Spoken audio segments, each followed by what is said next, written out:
Dans le hall, mon corps lâche. Je m'écroule au sol. Je tremble. J'ai chaud et froid en même temps. Je respire difficilement. Karim commande un Uber. Le chauffeur doit sortir pour m'aider à marcher. Je n'y arrive pas seul. On est déposé chez une amie. Karim nous rejoint et accompagne Sarah à son hôtel pour récupérer ses affaires. Pendant ce temps, Lucas m'appelle sans arrêt. Ce n'était pas dans ses habitudes. Le dimanche 20 août, je pensais passer une journée normale.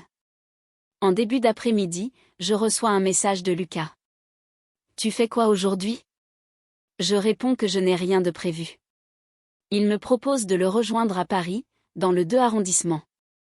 Il est dans un appartement avec 2 amis à lui et 2 filles que je ne connais pas. J'y vais avec ma meilleure amie, Sarah. On arrive en fin d'après-midi. L'appartement est un appart-hôtel. L'endroit paraît banal. Le salon est déjà bien rempli, alors on s'installe dans la chambre, en laissant la porte ouverte. On discute. L'ambiance semble détendue. Lucas nous apporte à boire, un verre d'eau et un verre de jus. Je prends le jus. Dès la première gorgée, je remarque un goût étrange. Un arrière-goût amer. Je me dis que c'est peut-être un jus d'agrumes un peu fort. Je n'y prête pas plus attention. Je tends le verre à Sarah. Elle goûte. Elle fronce les sourcils. « Tu es sûre que tu n'as pas mélangé avec de l'alcool ? On sent un truc bizarre. » « Non, pas du tout, » répond-il calmement. Elle ne boit qu'une petite gorgée. Moi, je termine le verre. Quelques minutes plus tard, tout le monde vient dans la chambre. On fait connaissance avec les 2 filles. Les discussions s'enchaînent. Puis, sans prévenir, tout bascule. Des vertiges violents. Des fourmillements dans les pieds. Ma tête tourne. Mes yeux ont du mal à fixer un point. Je me sens partir. Je me tourne vers Sarah, assise à ma droite. Je ne me sens pas bien. Un des garçons me tend un Doliprane. Une fille, assise en face de moi, me dit d'un ton presque détaché. « Si tu te sens mal, j'ai un médicament qui paralyse tout le corps. Je le prends quand je ne vais pas bien. » Ces mots me marquent. Je ne réponds pas. Je tangue déjà. J'ai du mal à parler. On me propose de l'Oasis. Le liquide est plus foncé que d'habitude. Je commence à faire des liens dans ma tête. Le goût. Les sensations. Les regards. Mais je refuse d'y croire.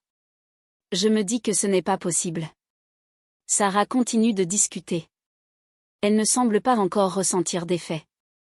Moi, je me lève. Je m'accroche au mur. Je marche en me tenant aux portes. Je rejoins le salon et m'assois sur une chaise haute. Même assise, je n'arrive pas à tenir droite. Lucas me rejoint. Il me tient pour que je ne tombe pas. Puis il se rapproche. Trop proche. Il me serre contre lui. Il insiste dans ses gestes. Je n'ai pas la force de le repousser. Mes bras sont engourdis. Je ressens des fourmis dans tout le corps. C'est comme si je ne contrôlais plus mes mouvements. À l'intérieur, je ressens du dégoût. De l'incompréhension. Pourquoi faire ça alors que je suis clairement mal ? Il retourne dans la chambre. On frappe à la porte. 3 garçons et 2 filles entrent. Ils me regardent. Leurs regards ne sont pas surpris. Comme s'ils savaient. Cette sensation me glace. Je me lève brusquement. Je retourne dans la chambre, toujours en m'appuyant au mur. Il n'y a personne. Je prends mon téléphone et j'appelle Karim, un ami qui n'est pas sur place. Je lui explique la situation. Il me dit de ne surtout pas dormir. De rester éveillé. De lui donner l'adresse exacte. Pendant que je suis au téléphone, Lucas fait des allers-retours. Il baisse les volets. L'ambiance devient plus lourde. À un moment, il vient s'allonger sur moi. Son poids me bloque. Je simule encore la conversation au téléphone, puis je raccroche. J'éteins l'écran quelques minutes. Dès qu'il sort, je rallume le téléphone. Sarah commence à se sentir mal à son tour. Elle est à moitié assoupie. Lucas revient. Il recommence des gestes que je ne veux pas. Je suis allongée. Mon corps est lourd. Je n'ai pas la force de me défendre correctement. Je suis consciente, mais affaiblie. Quand il sort de la chambre, il ne ferme pas complètement la porte. Sarah, tournée vers l'entrée, le voit faire un signe discret à ses amis. Un geste bref.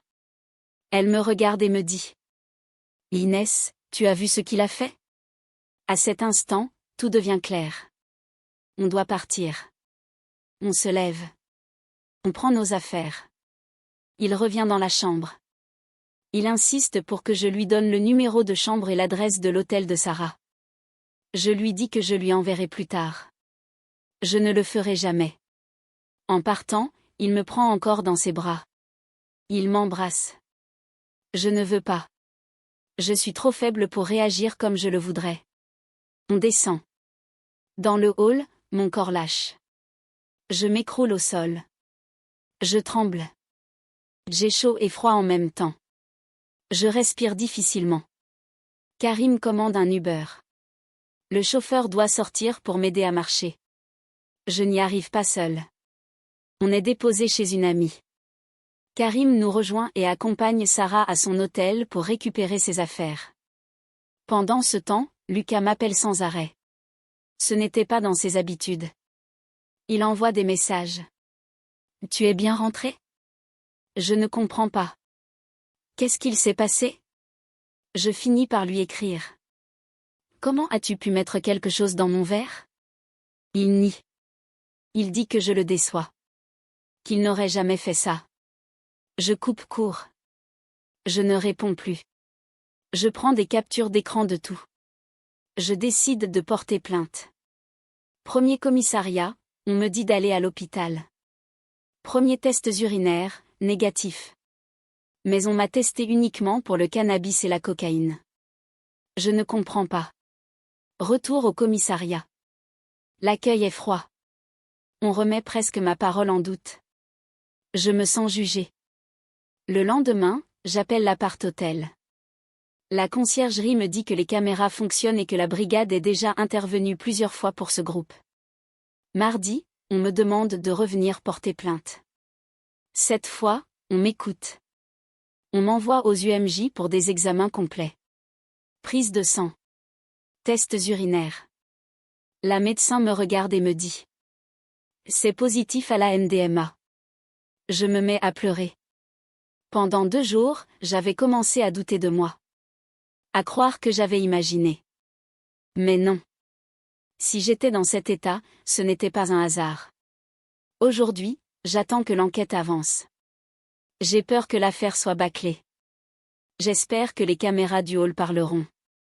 Physiquement, il m'arrive encore de trembler quand je suis fatiguée. Si je ne dors pas vite, les vertiges reviennent.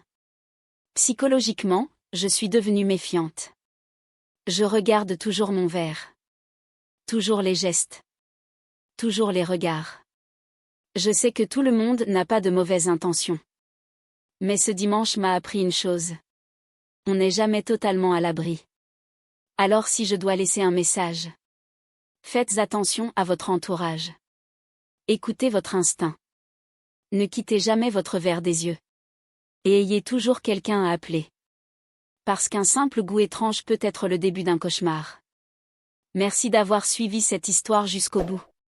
Si elle vous a touché, n'oubliez pas de laisser un pouce bleu, de vous abonner et de partager autour de vous.